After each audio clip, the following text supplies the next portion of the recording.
आज ही डाउनलोड करें और अपने पसंदीदा शोज का आनंद लें। ज्यादा हंसो मत। तुम एक शादी तुड़वाना चाहती हो और मेरी प्रॉब्लम ये है कि मैं उस शादी को होने नहीं दे सकती, क्योंकि अगर वो शादी हो गई ना तो मैं तुम्हारी तरह बन जाऊंगी और फिर सबके सामने पे पे पे पे पे पे करके उनके सामने अपनी सारी प्रॉब्लम्स बोलूंगी। वाह आलिया, सुपर्ब। सेल्फिश हो तुम। हाँ मैं सेल्फिश हूँ, so big deal. You know, मुझे कभी कभी लगता है कि तुम मेरी दोस्त हो ही नहीं। और मुझे लगता है कि तुम सिर्फ मुझे परेशान करने के लिए यहाँ पर आती हो। सुनो, मैं एक बात सोच रही थी कि अगर कॉर्पोरेटर पकड़ा गया तो वो पहले किसका नाम लेगा, तुम्हारा या मेरा? नाम वो किसी का भी ले। मैं इससे भी बड़ी बात सोच रही थी, वो ये कि मतलब सजा किसको ज्यादा मिलेगी, जिसने सिर्फ नाम बोला है या जिसने किडनैपिंग और मतलब मैं ये कह रही थी कि मैंने तो सिर्फ नाम बोला है ना, तो मेरे को तो तुमसे कम सजा होगी ना। मतलब तुमने तो किडनैपिंग की प्लानिंग भी की और मतलब हेल्प भी की ना उसकी, तो मुझे तो कम सजा होगी ना। आपका हंसना हो गया?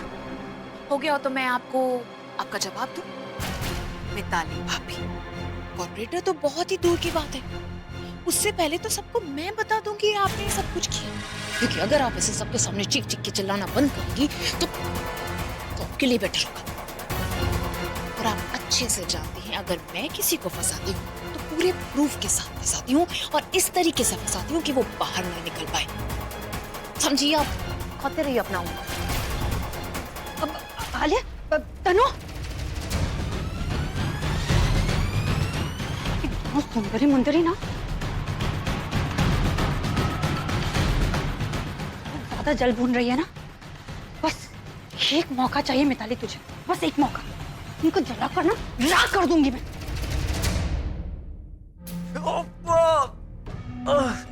एक तो ये दर्द, ऊपर से तुम लोग। बहुत बड़ी गलती कर दी मैंने तुम लोगों के ऊपर भरोसा करके। तुम जैसे 10 गधों को पालने से अच्छा मैं कुत्ता पाल लेता, तो अभी और प्रज्ञा के ऊपर नजर तो रखता। तुम्हारी वजह से वो दोनों मेरी पकड़ से निकल गए। भाई भाई भाई पक्या, कोई भी मनहूस खबर सुनाई ना तूने तो यही तेरा भेजा उड़ा दूंगा। वो खबर तो मनहूस है लेकिन उसे बचा जा सकता है। क्या हुआ, जल्दी बोलेगा, बोल। वो अभी ने ना आपका नाम पुलिस को बता दिया। पुलिस आपको ढूंढ रही है, आपका घर, आपका ऑफिस, हर जगह आपको ढूंढ रही है, हर जगह सील कर रही है। आप ना मुंबई से बाहर चले जाओ, वरना इस बार तो पुलिस आपको पकड़ ही लेगी। अभी और प्रज्ञा ने मुझे कहीं का नहीं छोड़ा। जंगल से अब ये मुझे शहर की सड़कों पे दौड़ाएंगे। लगता है शहर ही छोड़ना पड़ेगा, पर खुद से वादा करके जाऊंगा, मैं बदला लेने वापस जरूर आऊंगा। तुम लोग, तुम दोनों जाओ, गाड़ी का इंतजाम करो, जल्दी से जल्दी यहाँ से निकलना। जाओ जल्दी जाओ। ये अभी और प्रज्ञा पता नहीं कहाँ रह गए, दिखाई ही नहीं दे रहे। मैं बताती हूँ, इन दोनों को अकेले रहने की आदत हो गई। भीड़ देखते कोना पकड़ लेते हैं अपना। और दोनों सिर्फ बातें ही करते रहते हैं और कुछ इनके बस का नहीं। मेरा मतलब है कि भाई हमें खुशखबरी कब सुनाएंगे। सच बात है इंदु, भाई मेरी उम्र हो चुकी है, ऊपर से कभी भी बुलावा आ सकता है।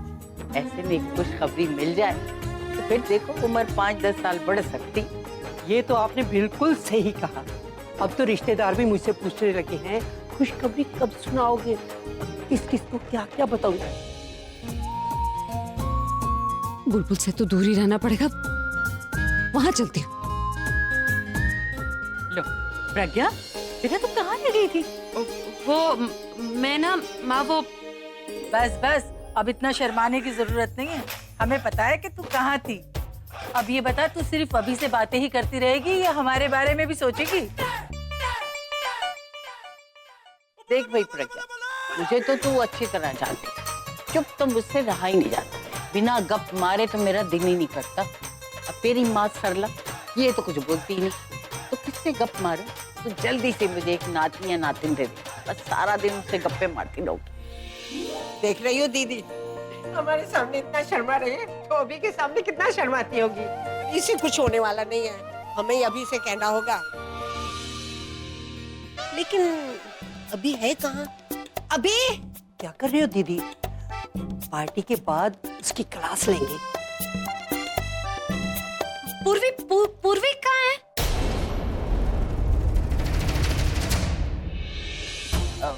प्रज्ञा, उर्वी ना अपने कॉलेज के ट्रिप से हार गई। वो जाना नहीं चाहती थी।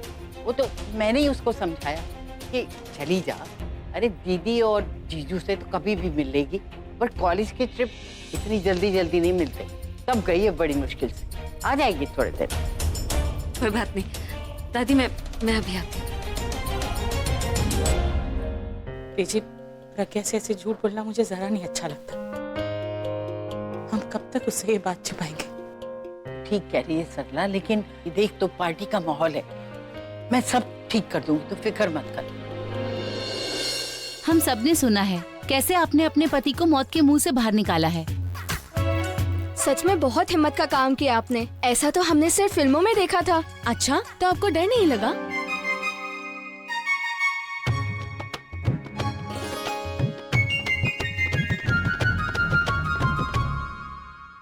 ये सब उससे क्या बातें करी?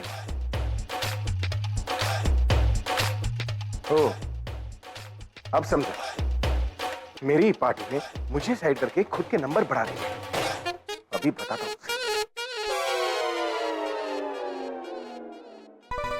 अगर उसने मुझसे कुछ पूछ लिया तो मैं क्या जवाब दूंगा? एक्सक्यूज मी, मैं अभी आई। It's okay.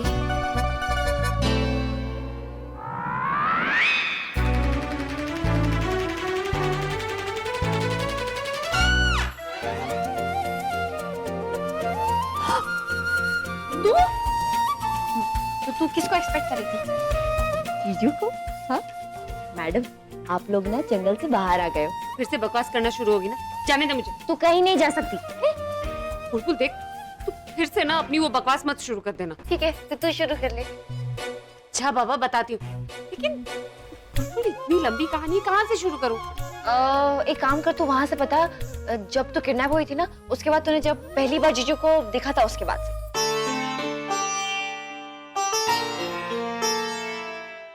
उस दिन वैलेंटाइंस डे,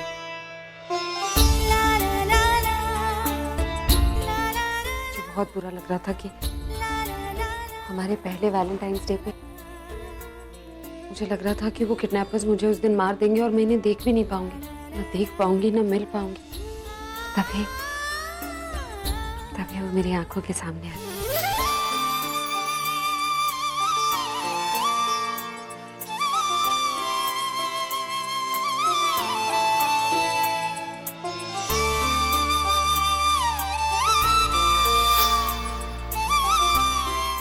फिर उसके बाद भागते भागते ना हम एक ढाबे पर पहुंचे। वहीं से हमने घर फोन किया था दादी को। फिर हमें रात वहीं गुजारनी पड़ी।